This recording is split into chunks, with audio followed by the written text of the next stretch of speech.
ഇന്ന് മലയാളത്തിൽ നിന്നും തിയേറ്ററുകളിലേക്ക് എത്തിയ പുതിയ സിനിമയാണല്ലോ സുമതി വളവ്. സിനിമയുടെ ആദ്യ ദിവസത്തെ കളക്ഷനെ കുറിച്ചുള്ള റിപ്പോർട്ടുകൾ പുറത്തു വന്നിരിക്കുകയാണ്. അർജുൻ അശോകൻ, സിദ്ധാർത്ഥ ഭരതൻ, ബാലു വർഗീസ്, ഗോകുൽ സുരേഷ് തുടങ്ങിയവരൊക്കെ അഭിനയിച്ച സുമതി വളവ് ആദ്യ ദിവസം തന്നെ തിയേറ്ററുകളിലെ പ്രതീക്ഷകളോട് എത്തിയ സിനിമയായിരുന്നു.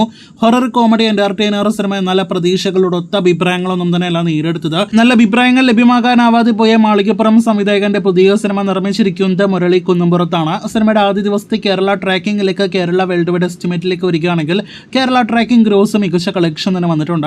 58 ലക്ഷത്തിന് മുകളിലേക്ക് സിനിമയുടെ കേരള ട്രാക്കിംഗ് ഗ്രോസ് എത്തിയിട്ടുണ്ട്.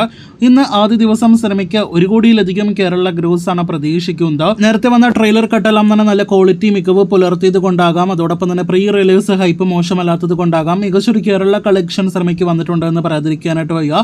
എന്തായാലും ഈ ഒരു കളക്ഷൻ എത്രത്തോളം സിനിമ അടുത്ത ദിവസങ്ങളിൽ നിലനിർത്തുമെന്നാണ് നാം ഉറ്റുനോക്കുന്നത്. സുമതി വളവ് എന്ന സിനിമയ്ക്ക് ആദ്യ ദിവസം വേൾഡ് വൈഡ് കളക്ഷൻ 2 കോടിയോളം രൂപയും പ്രതീക്ഷിക്കുന്നു.